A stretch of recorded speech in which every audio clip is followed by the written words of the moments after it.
हाँ दोस्तों नमस्कार। कैसे हैं आप लोग? आई होप आप लोग बहुत अच्छे होंगे। सब लोग घर पे आराम करिए, लेकिन पढ़ते हुए रहिए, ज़्यादा आराम नहीं करना है। और पिछले वीडियो में मैंने आप लोगों को मैथ में हाइट एंड डिस्टेंस पढ़ाया था। आज मैं जैसे कि कुछ क्वेश्चन आप लोगों का कॉन्सेप्ट क्लियर हुआ था और कुछ क्वेश्चन भी मैंने सॉल्व कराया था, तो उसी पे बेस्ड मैं थोड़ा सा आगे क्वेश्चन सॉल्व कराऊंगा। इस क्वेश्चन 2 3 4 क्वेश्चन मैं कराऊंगा, इससे आप लोग का height and distance total complete हो जाएगा। इसके बेस पे आप अपने एक्सरसाइज में जाइए कि आप चाहे जिस भी बुक को फॉलो करते हो उसको उसमें क्वेश्चन देखिए और सॉल्व करिए। जितने क्वेश्चन मैं कराऊंगा इस टोटल से आप लोग का हाइट एंड डिस्टेंस में कोई प्रॉब्लम नहीं होगी। सारे टाइप के क्वेश्चन मैं करा दूंगा इसमें, ठीक है। आइए थोड़ा सा इसमें हम लोग क्वेश्चन देखते हैं, इसको समझते हैं और हम लोग फिगर बनाते हुए एक एक पॉइंट को समझेंगे। इसमें क्या बेसिक्स होते हैं, कैसे हम लोग उसके कॉन्सेप्ट को यूज करते हैं हाइट एंड डिस्टेंस के। आइए क्वेश्चन पढ़ते हैं। A man 2.4 metre tall is 32.5 metre away from a building. कोई आदमी है तो उसकी कुछ कुछ हाइट होती है, हर इंसान की हाइट होती है। तो आदमी की हाइट कितनी है? 2.5 मीटर, ठीक है। और वो क्या है? इतना मीटर 32.5 मीटर बिल्डिंग से, और मतलब इससे उस बिल्डिंग से उतना दूर खड़ा हुआ है, ठीक है। The angle of elevation of the top of the building from his eyes. आदमी की जो आंखें हैं जब वो बिल्डिंग को टॉप पे देख रहा है तो वहां पे एक एंगल बनता है। तो वो एंगल कितना बन रहा है? 60 डिग्री। उसको बोलते हैं एंगल ऑफ एलिवेशन। उसके बाद क्या, what is the height of building, also calculate the distance between I and top of the building. मतलब हम लोग को हाइपोटेन्यूज में सॉल्व करना है, ठीक है। बिल्डिंग की जो हाइट है उसको तो हम लोग को सॉल्व करना ही है। जो आंखों से और टॉप बिल्डिंग के टॉप पॉइंट के जो जो डिस्टेंस है उसको भी सॉल्व करना है। तो उससे हम लोग क्या होगा कि वो उसको हाइपोटेन्यूज में वो कैलकुलेट हो जाएगा, ठीक है। तो आइए थोड़ा सा हम लोग फिगर बनाते हुए और चीजों को समझते चलते हैं। यहाँ पे इसको हम समझ लेते हैं, सपोज कर लेते हैं कि ये बिल्डिंग है, ओके। यहाँ बेस है, ये बिल्डिंग का टॉप पॉइंट है और ये बेस है। कोई आदमी खड़ा है, सपोज कर लिए यहाँ पे खड़ा है, ठीक। तो ये डिस्टेंस कितनी है? बिल्डिंग की बेस ये डिस्टेंस कितनी है? हमको दी हुई है 32.5 मीटर। ये हो गया। एक चीज हमको क्वेश्चन में और दिया है, और वो क्यों दिया है? हम लोग को कंफ्यूज करने के लिए। क्या कंफ्यूज कर रहा है कि मैन की भी हाइट दी हुई है। मैन की हाइट हमको दी हुई है 2.5 मीटर। तो अगर इस चीज को पूरा पैरेलल हम यहाँ पे ड्रॉ करेंगे तो बिल्डिंग के हाइट भी आ जाएगा यहाँ पे। मतलब इस पॉइंट का भी हाइट कितना हो जाएगा? 2.5। मतलब जब हम बिल्डिंग की टोटल हाइट निकालेंगे तो हमारा एंगल तो यहाँ से बन रहा है उसकी आंखों से,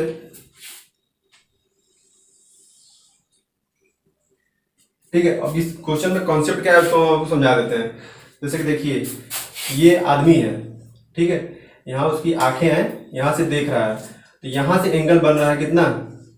60 डिग्री, ओके। टॉप पे देख रहा है तो यहाँ से ये वाला एंगल बन रहा है 60 डिग्री। लेकिन बिल्डिंग है, बिल्डिंग तो यहाँ से लेके पूरा यहाँ तक है ना, ठीक है। बिल्डिंग तो ऊपर से लेके पूरा नीचे यहाँ तक है, बेस तक। लेकिन एंगल कहाँ से बन रहा है? यहाँ से बन रहा है, मतलब यहाँ से नहीं बन रहा है। तो इतनी डिस्टेंस अगर हम इससे कैलकुलेट करेंगे तो हम लोग को बिल्डिंग की जो हाइट पता चलेगी, केवल इतनी पता चलेगी, ठीक है। क्योंकि इससे पहले लाइन खींचेंगे तो यहाँ तक आएगा ना। तो बिल्डिंग की हाइट जो हमको यहाँ से यहाँ तक पता चलेगी। तो टोटल बिल्डिंग की हाइट निकालने के लिए हम लोग क्या करेंगे? हम जानते हैं कि मैन की हाइट 2.5 मीटर है।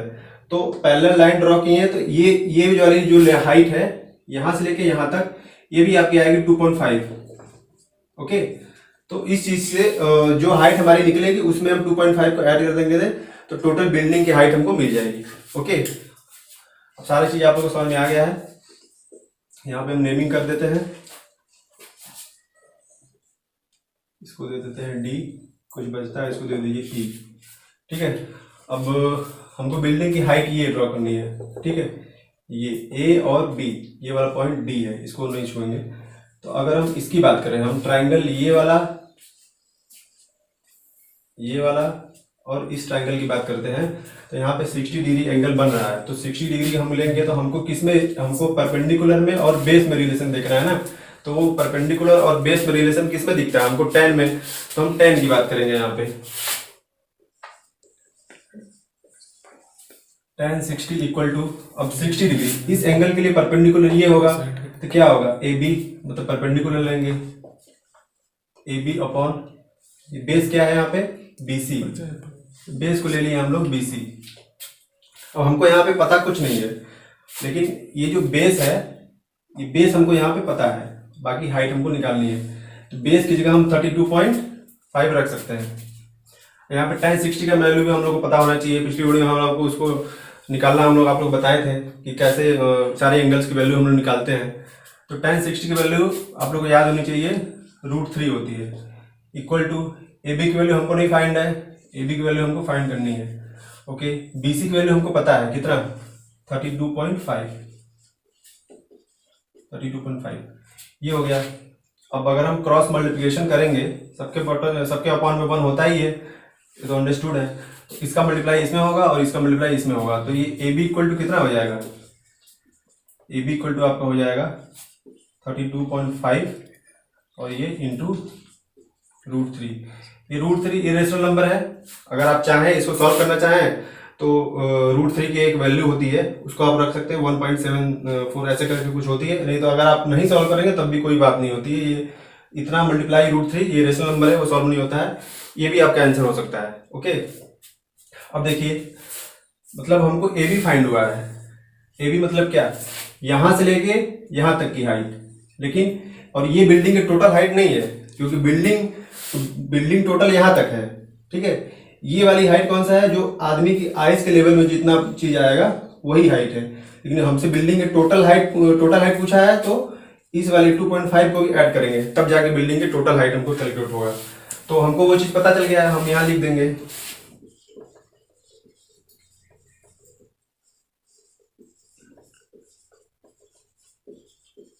टोटल हाइट ऑफ बिल्डिंग, ठीक है। क्या हो जाएगा, AB को और BD को ऐड कर देंगे, मतलब AB को और इस BD को ऐड कर देंगे तो टोटल बिल्डिंग की हाइट हमको फाइंड हो जाएगी। तो यहाँ पे क्या हो जाएगा, BD ऐड कर देंगे। AB की वैल्यू हम क्या निकाले हैं, ये, ठीक है। इस टोटल को हम क्या करेंगे, AB लिख देंगे 32.5 इंटू √3 और प्लस BD कितना है 2.5। अब इतनी चीजें हो गई। आगे अगर आप लोगों को कुछ करना है तो उसको कर लीजिएगा। अब क्या करेंगे, इसमें यहाँ पे रेशनल नंबर है, ये तो इसमें ऐड होगा नहीं, ठीक है। आप लोग यहाँ पे √3 की वैल्यू रख सकते हैं और उसका इसमें मल्टीप्लाई कर सकते हैं, तो जितना आप लोग को नंबर इंटीजर मिलेगा उसको क्या करेंगे, आप लोग इसमें ऐड कर देंगे तो आप लोग को चीजें आ जाएंगी। आई होप आप लोग को इतना चीजें समझ में आएगी। अब हमको क्या कैलकुलेट करना है, अब कैलकुलेट करना हमसे ये भी पूछा है ना कि also calculate the distance between eyes of man and top point of the building. अब देखिए, आईज ऑफ मैन मतलब कि ये वाली जो इसके आईज से लेके टॉप बिल्डिंग पे पॉइंट है, ये वाली डिस्टेंस कितनी है, मतलब ये इस डिस्टेंस को हम लोग क्या बोलते हैं, हाइपोटेनस, ठीक है। तो हम लोग को इस क्वेश्चन में हाइपोटेनस भी सॉल्व करना था। एक चीज मैं आप लोग को बताया था कि परपेंडिकुलर और हाइपोटेनस में रिलेशन कौन शो करता है, रेशियो कौन शो करता है, साइन शो करता है। हम यहाँ पे साइन की वैल्यू लिखेंगे, साइन, और एंगल क्या लेंगे, यही 60 डिग्री, तो साइन 60 लेंगे। साइन 60 में क्या होता है, साइन डिग्री में क्या होता है, परपेंडिकुलर अपॉन हाइपोटेनस। तो परपेंडिकुलर हमारा क्या है, ए और बी,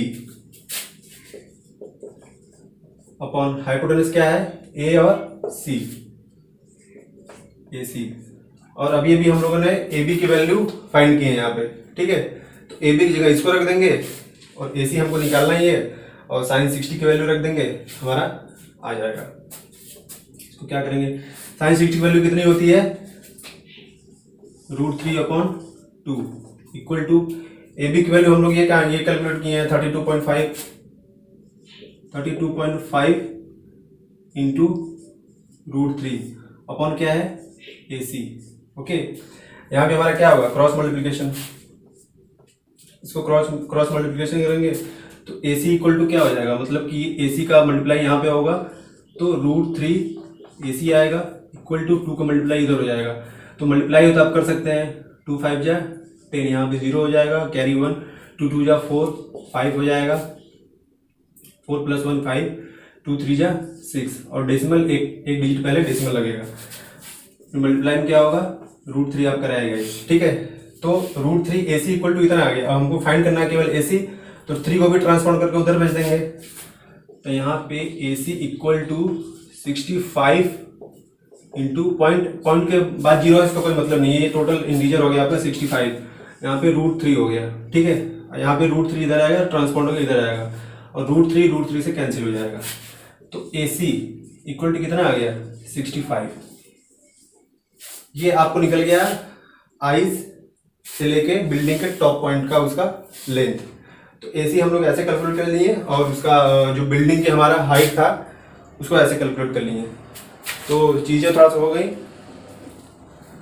यहाँ पे। अगर आप लोग को नहीं दिख रहा होगा तो थोड़ा सा हम कैमरा मोल्ड कराते हैं, चीज़ें आप लोग क्लियर हो जाएंगी। ठीक है, तो इस क्वेश्चन में आप लोग को अच्छा खासा आप लोग का कॉन्सेप्ट बिल्ड हुआ होगा, क्योंकि इसमें हम लोग को परपेंडिकुलर भी निकालना था और हाइपोटेनस निकालना था। तो इसमें दो चीज़ों का यूज हुआ है। ये टोटल क्वेश्चन ऐसे कॉन्सेप्ट इसका हो गया। अब नेक्स्ट क्वेश्चन लेके आते हैं। आइए दोस्तों, हम लोग दूसरा क्वेश्चन सॉल्व करते हैं। ठीक है, पहला क्वेश्चन हो चुका है और मैं क्वेश्चन सॉल्व करा रहा हूँ, तो इसको आप लोग इसी पे से मत रहिए, आप इसी टाइप की आप एक्सरसाइज में जाइए और ढेर सारे क्वेश्चन सॉल्व करिए। ठीक है, क्वेश्चन सॉल्व करेंगे तभी आप लोग का कॉन्सेप्ट बिल्ड होगा। तो ऐसे एक दो क्वेश्चन मैं तो दो चार क्वेश्चन करा दूंगा, बस तो थोड़ा सा आप लोग कॉन्सेप्ट क्लियर हो जाएगा। ठीक है, कि चीज़ें यूज कैसे करनी है, कैसे हमको कुछ करना है। लेकिन आप लोग का कॉन्सेप्ट तभी बिल्ड होगा जब आप लोग खुद से क्वेश्चन सॉल्व करेंगे। ठीक है, और क्वेश्चन ढेर सारे आप लोग को आपकी बुक में मिलेगा, तो उसको आप लोग सॉल्व करिए। आइए इस क्वेश्चन को हम लोग देखते हैं। यहाँ पे क्वेश्चन क्या बोल रहा है, फ्रॉम अ पॉइंट ए कोई पॉइंट है ऑन द ग्राउंड, मतलब ग्राउंड पे है, and the angle of elevation of the top of a 20 metre tall building is 45। अब जितना चीज हम लोग पढ़े पहले उसको हम लोग बना लेते हैं। ये कोई बिल्डिंग है। ठीक है, थोड़ी ज़्यादा चौड़ी बना दी है हम। तो ये कोई बिल्डिंग है, सपोज कर लीजिए। बिल्डिंग की हाइट कितनी है, 20 मीटर टॉल। ये लेंथ, ये हाइट हमको दी हुई है 20 मीटर, पूरा यहाँ तक। ठीक है, इज 45 डिग्री, मतलब कि कोई पॉइंट ए है यहाँ पे, उसको पॉइंट को सपोज कर लीजिए। ठीक है, इस पॉइंट से बिल्डिंग के टॉप पॉइंट पे हम देखेंगे तो कितने का एंगल बन रहा है।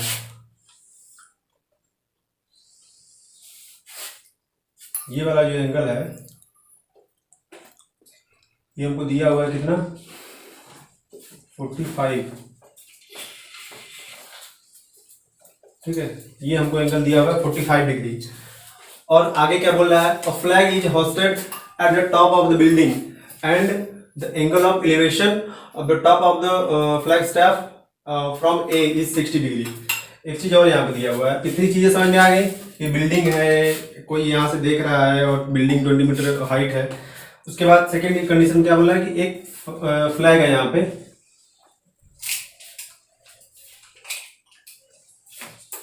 ये ऐसे यहाँ पे एक फ्लैग है।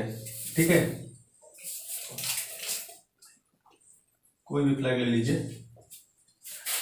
तो उस फ्लैग को भी अब यहां से कोई देख रहा है, तो अब इस फ्लैग में और इस पॉइंट ए में ये वाला एंगल कितने का बन रहा है, मतलब कि यहां से लेके यहां तक ये वाला एंगल, ये एंगल आपको दिया है 60 डिग्री। ये एंगल कहां से बन रहा है, ये पूरा वाला एंगल, ये जो फ्लैग का टॉप है ये वाला एंगल बन रहा है 60 डिग्री और ये वाला एंगल बन रहा है 45 डिग्री।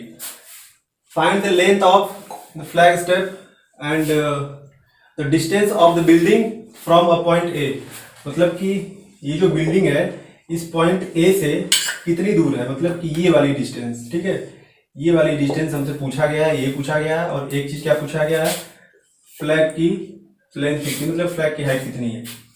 ये हाइट हमको पता है, ये बिल्डिंग के टॉप से लेकर बिल्डिंग के बॉटम तक, और ये वाला फ्लैग की हाइट हमको निकालना है। ठीक है, और ये भी डिस्टेंस सॉल्व करनी है। तो इतनी चीजें आपको फिगर में समझ में आ गई कि हमको क्या दिया हुआ है, क्या हमको निकालना है। तो देखिए, क्वेश्चन पढ़ते समय आप लोग क्वेश्चन को एक बार या दो बार या तीन बार पढ़ा करिए। क्यों पढ़ा करिए कि क्वेश्चन सॉल्व करने से पहले हमको जानना जरूरी है कि हमको क्वेश्चन में दिया क्या हुआ है और हमको क्वेश्चन में सॉल्व क्या करना है। जब तक आप लोग इसको आइडेंटिफाई नहीं कर पाएंगे तो क्वेश्चन को समझ नहीं पाएंगे। ठीक है, क्योंकि क्वेश्चन सॉल्व करने से पहले क्वेश्चन को समझना जरूरी है। ओके, तो ये चीज जरूरी है। तो आप लोग पहले क्वेश्चन को ध्यान से पढ़ा करिए, क्वेश्चन को 2 बार 3 बार पढ़ा करिए। नहीं समझ में आ रहा है फिर पढ़ा करिए। जितनी ज्यादा बार पढ़ेंगे उतना ज्यादा आप लोग क्वेश्चन समझ में आएगा, और जितना ज्यादा क्वेश्चन समझ में आएगा उतना इजीली आप लोग कर सकते हैं। तो क्वेश्चन को सारा हम यहाँ पे बना दिए। अब इतना बनने के बाद आप नेमिंग करना चाहते तो नेमिंग कर सकते हैं, क्योंकि ये वाला जो पॉइंट ए है ये तो बुक में दिया हुआ है कि पॉइंट ए है। इसको आप पॉइंट बी सपोज कर लीजिए। ठीक, इसको आप डी सपोज कर लीजिए, इसको आप ई सपोज कर सकते हैं, कुछ भी आपके हाथ में है। अब हमको क्या निकालना है, मतलब ये वाला पॉइंट ए से और ये बिल्डिंग कितना दूर है हमको ये फाइंड करना है। तो ये क्या है, ये ए बी है, ठीक है, ये फाइंड करना है। तो ये कैसे फाइंड होगा, और हमको ये बिल्डिंग की हाइट दी हुई है। तो अगर हम इस वाले ट्राइंगल में, ठीक है, ट्राइंगल ए डी और बी, ठीक है, ट्राइंगल ए डी और बी की बात करें, इसमें ये एंगल कितना बन रहा है, 45 डिग्री का, ठीक है। और हमको दो चीज का बात करना है, परपेंडिकुलर और बेस का। तो हम tan 45 को लेंगे तो हमको D B upon A B बनेगा, क्योंकि परपेंडिकुलर अपॉन बेस बनेगा। तो tan 45 हम लेते हैं, tan 45 डिग्री लेंगे इक्वल टू क्या होगा, परपेंडिकुलर अपॉन बेस। तो 45 के लिए परपेंडिकुलर क्या होगा, ये डी और बी, तो डी बी ले लेंगे अपॉन क्या लेंगे, ए और बी, ठीक है, क्योंकि बेस यही है, बेस तो दोनों के लिए खैर सेम है, तो ए बी हो जाएगा आपका। अब देखिए tan 45 की वैल्यू कितनी होती है, 1, इसकी वैल्यू होगी 1 इक्वल टू डीबी। डीबी की वैल्यू हम लोग को दी हुई यहाँ पे 20 मीटर, यहाँ पे डीबी की जगह आप लोग 20 मीटर रख देंगे अपॉन ए बी क्या है, हमको फाइंड करना है, ए बी फाइंड करना है। ये तो सिंपल था, इसको आप लोग क्रॉस मल्टीप्लिकेशन करेंगे तो यहाँ पे क्या आ जाएगा, ए बी इक्वल टू ये भी 20 आ जाएगा, ठीक है। मतलब ये हाइट भी यहाँ पे 20 है और बिल्डिंग से ए की जो डिस्टेंस है ये भी हमारा 20 है, ये हम लोग फाइंड करनी है 20। अब नेक्स्ट हमसे क्या पूछा है, हमको क्या फाइंड करना है, नेक्स्ट हम लोग को फाइंड करना है ये जो फ्लैग है इसकी लंबाई निकालनी है हम लोग को, ठीक है, कि यहां से यहां तक फ्लैग की लंबाई कितनी है, तो हमको नहीं पता है। तो उसको हम क्या करेंगे, एक्स वाई जेड कुछ भी आप लोग सपोज कर सकते हैं। तो इसको हम लोग सपोज कर लिए एक्स, ठीक है, आप लोग यहां लिख भी सकते हैं flag is equal to x let, मतलब सपोज किए हैं, ठीक है, इसको कर लिए। तो अब जब हम इसको कर लिए तो अब हम ट्रायंगल इसकी बात करेंगे, किसकी, ए ई और बी की, ठीक है। अब हम जब इसमें बिल्डिंग के टॉप में जब फ्लैग ऐड कर दिए तो अब हम इस ट्रायंगल की बात करेंगे, ए ई और बी की। तो इस ट्रायंगल के लिए हाइट क्या होगी, हाइट पूरी यहां से लेके यहां तक होगी, ठीक है। तो यहां से लेके यहां तक तो हमको हाइट पता है, लेकिन यहां से लेके यहां तक नहीं पता है, ठीक है। तो इसको हम लोग क्या किए हैं, एक्स सपोज किए हैं। तो अगर हम टोटल हाइट को करें यहाँ पे, मतलब ई और बी की बात करें, तो अगर इस 20 मीटर में एक्स को ऐड कर देंगे तो ये टोटल हाइट हमको पता चल जाएगी।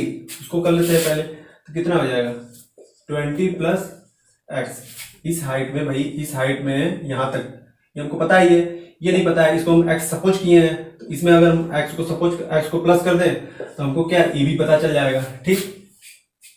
और ट्रायंगल ए ई और बी के लिए जो बेस है, बेस तो सेम है, बेस में तो कोई चेंज नहीं हो रहा है कि नहीं, बेस में कोई नहीं चेंज हो रहा है। तो हमको ए बी की वैल्यू क्या है, इज इक्वल टू 20, ये। अब हमको ये निकालना है। तो फिर हम अगर इस ट्रायंगल की बात कर रहे हैं तो यहाँ पे एंगल ये वाला लेंगे tan 60, क्योंकि इस वाले ट्रायंगल में ये 60 डिग्री एंगल बना रहा है। तो हम अगर tan 60 की बात करेंगे तो tan 60 के लिए परपेंडिकुलर क्या बनेगा, ये पूरा यहां से लेके यहां तक, है कि नहीं। और इसकी वैल्यू हम लोग अभी क्या निकाल रहे हैं, ई बी की 20 प्लस एक्स, मतलब परपेंडिकुलर अपॉन तो बेस होगा ही, क्योंकि tan की बात कर रहे हैं तो रेशियो तो वही परपेंडिकुलर अपॉन बेस का लेंगे। तो इस ट्रायंगल की बात करेंगे तो हाइट मतलब परपेंडिकुलर ये हो जाएगा और बेस ये हो जाएगा। तो अगर परपेंडिकुलर लिखेंगे तो हम लोग क्या करेंगे 20 प्लस एक्स अपॉन, बेस की बात करेंगे तो बेस तो यहाँ पे सेम है, बेस कितना है 20, बेस हमारा चेंज नहीं हो रहा है, बेस हमको इसकी हेल्प से बेस कैलकुलेट किए, बेस हमारा दोनों ट्रायंगल के लिए सेम रहेगा। अब tan 60 की वैल्यू आप लोग को पता होनी चाहिए, √3 होती है, equal to 20 plus x upon 20, सबके अपॉन में 1 हमेशा होता है। क्रॉस मल्टीप्लिकेशन हम लोग कर सकते हैं, इसके बाद आप लोग खुद सॉल्व कर सकते हैं, लेकिन मैं आप लोग बता सकता हूँ ये इसका क्रॉस मल्टीप्लिकेशन यहाँ करें तो ये कितना हो जाएगा 20 √3 इज इक्वल टू 1 का मल्टीप्लाई जब इस पूरे में करेंगे तो ये सेम टू सेम रहेगा, 20 प्लस एक्स। 1 का मल्टीप्लाई कहीं भी होता है सेम रहता है। ये हो गया, हमको वैल्यू फाइंड करनी है एक्स की। तो यहाँ पे इस तरफ जितने नंबर्स हैं सबको हम लोग इधर ट्रांसफॉर्म कर देंगे। तो अगर हम एक्स की वैल्यू फाइंड करें तो एक्स इज इक्वल टू कितना हो जाएगा, ये 20 √3 तो है ही, इसको हम इस साइड भेजेंगे तो निगेटिव हो जाएगा -20, ठीक है। ये चीज़ आपका हो गया एक्स की वैल्यू।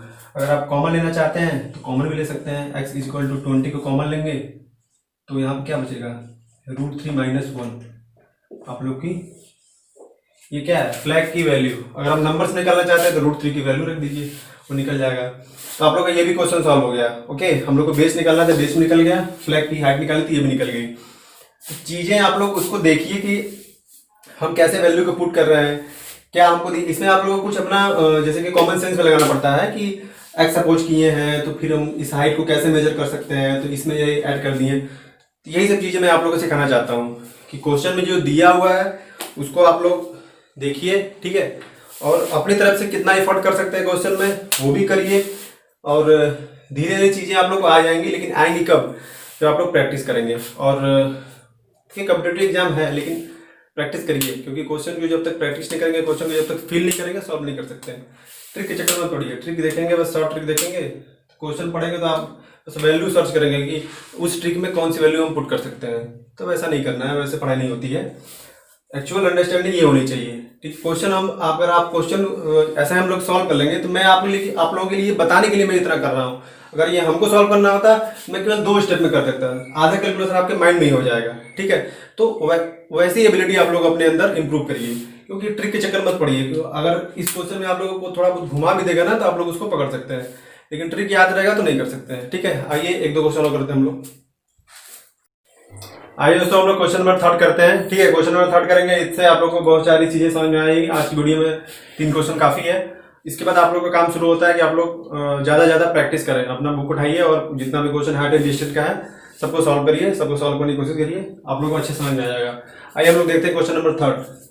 क्वेश्चन नंबर 3 क्या है, a shadow of a building standing on a level ground is found, ठीक है। मतलब कोई बिल्डिंग है, लेवल पे खड़ी, ग्राउंड पे खड़ी है, ठीक है। तो उसके क्या है, उसका हम लोग क्या पाते हैं कि जो उसका जो शैडो है क्या होता है, 40 मीटर लॉन्गर, मतलब 40 मीटर बड़ा हमको मिलता है। कब, जब सन का एल्टीट्यूड, मतलब altitude becomes 30 from 40 degree. Okay, मतलब जब सन का एल्टीट्यूड 40 डिग्री से 30 डिग्री होता है, तो जो परछाई होती है उसकी लेंथ भी 40 मीटर बढ़ जाती है। तो हमको क्या पता, find the height of the building, हमको बिल्डिंग की हाइट फाइंड करनी है। आइए थोड़ा सा पहले क्वेश्चन का आप लोग हम एक्सप्लेन कर देते हैं, आप लोग समझ लीजिए। सपोज करिए ये कोई बिल्डिंग है, ठीक है, और यहाँ पे सन है, यहाँ पे सूरज जैसा चमक रहे हैं, इनका जो लाइट आएगा पूरे बिल्डिंग पे पड़ेगा, ठीक है। तो इस साइड क्या होगी, बिल्डिंग की कोई ना कोई परछाई बनेगी। तो यहाँ पे सपोज कर लेते हैं इतनी बड़ी परछाई बनती है, तो ये जहां तक परछाई, जहां पे यहाँ से यहाँ तक जहां पे परछाई खत्म हो जाती है, ठीक है, यहाँ पे क्या एंगल बन रहा है बिल्डिंग के टावर से, अरे हाँ, बिल्डिंग के टॉप से क्या बन रहा है, 45, ठीक है। अब क्या होता है, सूरज जी मान लीजिए नीचे जा रहे हैं, ठीक है, तो ये जब इधर आएंगे और शैडो क्या होगी, शैडो बड़ी हो जाएगी, है कि नहीं, शैडो बड़ी हो जाएगी। तो एंगल क्या होगा, एंगल भी छोटा बनेगा, तो ये हो जाएगा 30 मीटर, अरे 30 degree Celsius, 30 degree Celsius temperature की बात नहीं हो रही है, तो 30 डिग्री होगा। तो ये क्या बोल रहा है कि ये जो लेंथ है ये 40 मीटर क्या हो रही है, 40 मीटर बढ़ जा रही है। जब ये एंगल 45 से 30 डिग्री बन रहा है, मतलब कि जब वो उधर डूबेंगे तो ये परछाई बड़ी होती जाएगी, है कि नहीं, जब उस साइड जाएंगे तो ये परछाई बड़ी हो जाएगी। तो जैसे ये 45 डिग्री से 30 डिग्री ये एंगल बनेगा, तो ये परछाई 40 मीटर बड़ी हो जाती है। कितना, यहां से 40 मीटर ये लॉन्गर हो जाती है, बोला है ना, to be 40 metre, found to be 40 metre longer when sun altitude becomes 30 degree from 45 degree, ठीक है। जब 45 डिग्री से एल्टीट्यूड ये 30 डिग्री होता है, तो ये परछाई क्या होती है, 40 मीटर इंक्रीज हो जाती है। तो अब हमसे क्वेश्चन क्या पूछ रहा है, find the height of the building. ये जो बिल्डिंग है इसकी हमको हाइट फाइंड करनी है, ओके। तो ये मैं आप लोगों को समझाने के लिए बताया था। अब थोड़ा सा फिगर को हम लोग एक साइड बना लेते हैं।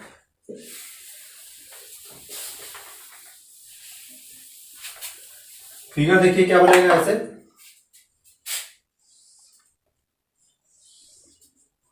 ये बिल्डिंग है,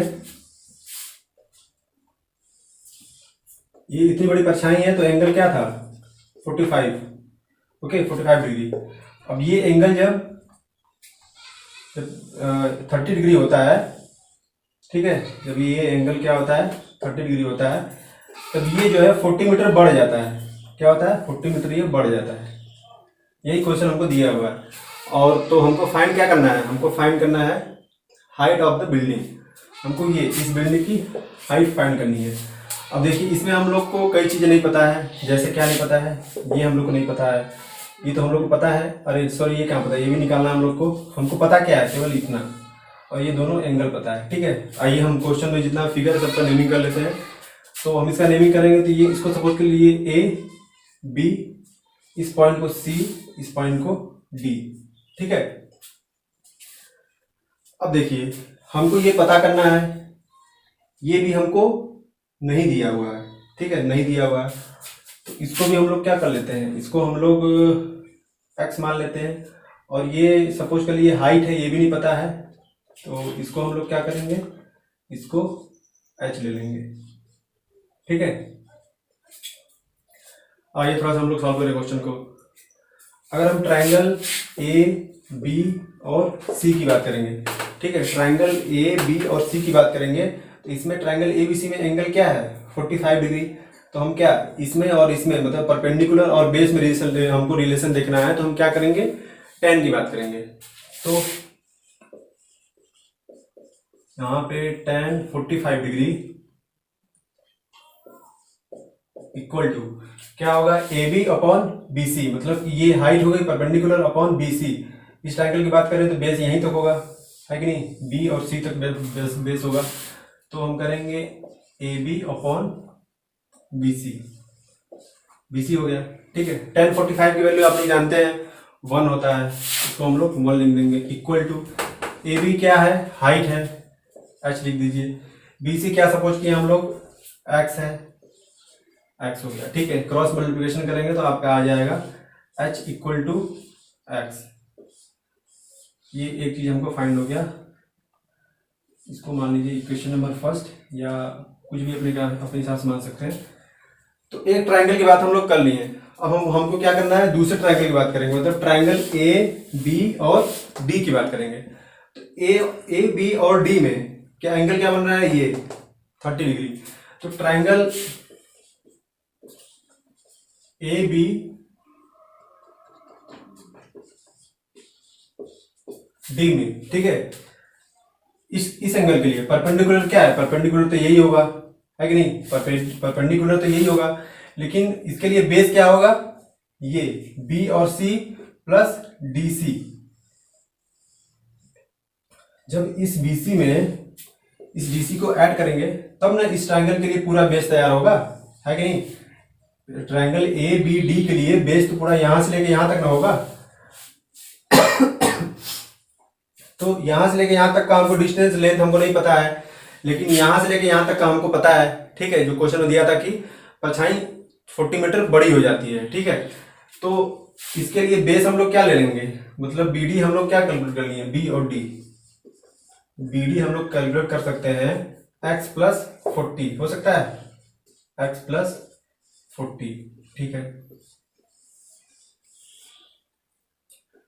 अब देखिए, अब जब हम ट्राइंगल एबीडी की बात कर रहे हैं तो हम अगर tan 30 लेंगे तो tan 30 के लिए क्या होगा, ये परपेंडिकुलर अपॉन बेस। ठीक है, तो हम tan 30 की बात करते हैं, और tan की बात क्यों करते हैं, क्योंकि जब परपेंडिकुलर और बेस में रिलेशन होता है तब tan की बात करते हैं। तो ए बी अपॉन बेस क्या है, बी डी, है कि नहीं। हम ट्राइंगल ए बी और डी की बात कर रहे हैं। ठीक है, ट्राइंगल ए बी डी में एंगल 30 के लिए परपेंडिकुलर ये ए बी है, और एंगल 30 के लिए परपेंडिकुलर ये बी डी है पूरी। तो इतना चीजें हम लोग लिख दिए। इक्वल टू क्या होगा, ए बी की वैल्यू क्या है, ए बी हम लोग क्या सपोज किए थे, एच है, तो इसको एच रख देंगे, अपॉन बी डी क्या निकला है, बी डी हम देख रहे हैं कि बी डी हमारा क्या आ गया, एक्स प्लस 40। ठीक है, तो बी डी जो हम लोग क्या रख देंगे, x प्लस 40, ये हो गया। अब हमको क्या करना है, अब देख लीजिए, tan 30 है, tan 30 की वैल्यू कितनी होती है, 1/√3। तो इसको हम लोग लिख लेंगे 1/√3 इक्वल टू, एक चीज और आप लोग को और देखना है, ये हमको हाइट फाइंड करनी है, हाइट फाइंड करनी है, तो हम चाहेंगे कि किसी तरह यहाँ से x हट जाए। ठीक है, कि जो कि जब हम x को हटा देंगे तो हमारा केवल इस पूरे इक्वेशन में क्या बचेगा, h बचेगा। ठीक है, तो h बचेगा तो हम लोग h को कैलकुलेट कर सकते हैं। तो आप लोग माइंड थोड़ा सा लगाइए कि x कैसे हटेगा। तो हम देख रहे हैं कि हम ऊपर जब tan की वैल्यू निकाले थे तो हम देख रहे हैं कि h इक्वल टू x आया है कि नहीं, क्योंकि tan 45 की वैल्यू 1 होती है, तो h इक्वल टू x आया है। तो हमको ये h की वैल्यू फाइंड करनी है इक्वेशन में, तो हम चाहते हैं कि x हट जाए। तो x की जगह हम h रख सकते हैं, क्यों, क्योंकि दोनों इक्वल है, h और x इक्वल है, तो हम इसको x की जगह h रख सकते हैं। तो हम यहाँ h है ऊपर तो h रहने देंगे। ठीक है, यहाँ जो नीचे वाला x है इसकी जगह हम लोग h रख सकते हैं, h प्लस 40। ठीक है, अब इस पूरे चीज में एक ही वेरिएबल बचा है, क्या, h। तो अब हम लोग इसको आसानी से सॉल्व करके कैलकुलेट कर सकते हैं। ठीक है, अब क्या करेंगे, इसे देखिए क्रॉस मल्टीप्लिकेशन कर दीजिए। इसका मल्टीप्लाई यहाँ होगा, इसका मल्टीप्लाई यहाँ होगा। तो इसका मल्टीप्लाई जब यहाँ करेंगे तो रूट 3h बचेगा। ठीक है, रूट 3h इक्वल टू, इसका मल्टीप्लाई जब यहाँ करेंगे तो यहाँ पे 1 है, ये पूरा चीज सेम टू सेम रहेगा। क्या हो जाएगा, h प्लस 40, ये हो जाएगा।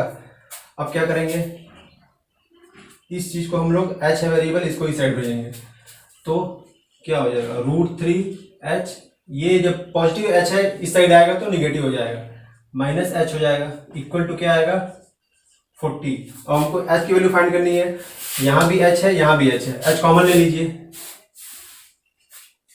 यहाँ पे h कॉमन ले लीजिए, क्या आएगा रूट 3, यहाँ से h कॉमन लेंगे तो रूट 3 बचेगा, और यहाँ से h कॉमन ले लेंगे तो -1 बचेगा। Okay, equal to 40। ये चीजें उस तरफ हम कर रहे हैं। तो यहाँ पे हम अगर h को हमको निकालना है तो h को रहने देंगे, इस चीज को पूरा उधर भेजेंगे, तो ये h के मल्टीप्लाई में है, उस साइड आएगा तो 40 के डिवाइड में आ जाएगा। तो h इक्वल टू क्या हो जाएगा, ये 40 है, 40 तो ऊपर ही रहेगा, 40 अपॉन, ये सारी चीजें हम उधर भेजेंगे तो क्या 40 के अपॉन में आ जाएगा, तो क्या रूट 3 माइनस 1, रूट 3 माइनस 1, हमारी ये क्या h की वैल्यू फाइंड हो गई। आप लोग चाहें तो रूट 3 की वैल्यू रख सकते हैं, यहाँ पे 1 पॉइंट समथिंग होता है, और उससे कैलकुलेट करके आप उसको नंबर से निकाल सकते हैं, लेकिन ये इतना आंसर भी सही है। तो h की वैल्यू हमको फाइंड करना था, h की वैल्यू हमारी इतनी आ गई। तो हम देख रहे हैं कि हमेशा हमको दो इक्वेशन बनेगा ही। ठीक है, दो ट्रायंगल दिया रहेगा या कभी नहीं दिया रहता है, तो मोस्टली ज्यादातर क्वेश्चन ऐसे ही बनते हैं। कोई टावर रहता है, एक उसके ऊपर फ्लैग, एक वैसा क्वेश्चन बता दिए, एक जो बेस में दो एंगल बनते हैं, तो ऐसे क्वेश्चन भी हम बता दिए। तो धीरे धीरे आप लोग का जो टाइप ऑफ क्वेश्चन है मैक्सिमम हो चुका है आप लोग कॉम्पिटिटिव लेवल का। बाकी आप लोग प्रैक्टिस करिए, और जो भी क्वेश्चन आप लोग का, अगर आप लोग का खुद का भी कोई क्वेश्चन है तो उसको आप हमको क्या कर सकते हैं कि कमेंट सेक्शन में आप लोगों का कोई क्वेश्चन फंसा हो उसको आप भेज सकते हैं, मैं उसको सॉल्व करके आप लोग को बताऊंगा। ठीक है, और बाकी आप लोगों का काम अब बचता है कि आप लोग प्रैक्टिस करिए, मोर ज़्यादा मतलब ज़्यादा प्रैक्टिस करिए। क्वेश्चन का कॉन्सेप्ट आप लोग समझ चुके हैं, क्या कैसे सॉल्व करना है, तो बाकी चीज़ें आप लोग करिए। बाकी जो प्रॉब्लम होगी आप लोग बताते रहिए, हम लोग तो अब तो जुड़ चुके हैं साथ, हमेशा रहेंगे, इसमें कोई शक नहीं है। और ठीक है, आज के लिए इतना ही।